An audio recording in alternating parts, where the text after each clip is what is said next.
বড় সেতু বা উড়ালপথ নির্মাণে ব্যবহার করা হয় বিয়ারিং প্যাড। নিচের পিলারের সঙ্গে উড়ালপথের সংযোগস্থলে বসানো হয় বিশেষ ধরনের রাবারের তৈরি এই উপাদান। এর কাজ গাড়ির চাপ সরাসরি পিলারে না ফেলে মাটির দিকে নামিয়ে দেয়া। বিশেষ এই উপাদান ব্যবহার হয়েছে বাংলাদেশের মেট্রো রেলেও। 18 সেপ্টেম্বর খামারবাড়ি এলাকায় মেট্রোর একটি পিলার থেকে খুলে পড়ে বিয়ারিং প্যাড। এতে 10 ঘন্টা বন্ধ ছিল ট্রেন চলাচল।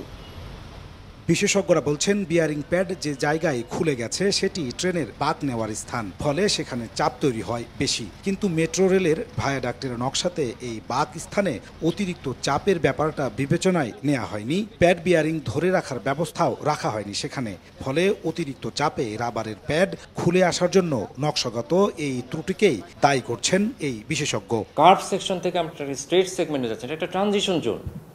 এই জায়গায় বিয়ারিং প্যাড একেবারে ফ্রিলি বসিয়ে রাখাটা আমার মনে হয় যে অ্যানালিসিস করার দরকার ছিল যারা নকশা করেছে, সেই জায়গায় তাদের জ্ঞান ধ্যানের কিছুটা সীমাবদ্ধতা থাকতে পারে। যে প্রায় 1.5 বছর 2 বছর ধরে যে ট্রেন চলছে, প্রতিদিন ধীরে ধীরে তার যে জায়গায় বসানো ছিল সেখান থেকে সরতে সরতে সে কিন্তু ওই যে আমি বলছি যে জয়েন্টের মধ্যে বসে আছে, সেখান থেকে কিন্তু বের হয়ে পড়ে গেছে।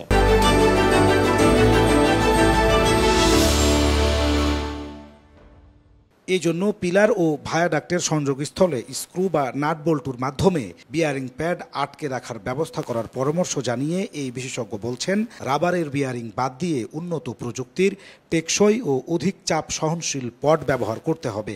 যদি নকশাতে দেওয়া থাকতো তাহলে যারা নির্মাণ করছেন তারা বাধ্য থাকতো এটা ধরে রাখার জন্য, যে গ্রুপের কথা বলছি সেটা দেওয়ার জন্য। এখানে আসলে এই ধরনের রাবার বিয়ারিং প্যাড ব্যবহার না করে এখানে পট বিয়ারিং ব্যবহার করা উচিত ছিল। ঢাকা মাস ট্রানজিট কোম্পানির ব্যবস্থাপনা পরিচালক আব্দুর রৌফ বলছেন, এসব দিক মাথায় রেখে নতুন করে পরিকল্পনা করছেন তারা। ক্র্যাশ প্রোগ্রাম নিয়ে প্রত্যেকটা আওয়াজ ক্রস চেক করার জন্য আমরা কাজ শুরু করে দিয়েছি। রিপোর্টটা পাওয়ার পরে কারণটা বুঝতে হবে কেন ঘটনা ঘটলো এবং এটা রিমেডি কি। যদি এটা ডিজাইনগত ত্রুটি হয় সেটা রেকটিফাই করার সুযোগ আছে, মেজর ত্রুটি তো না।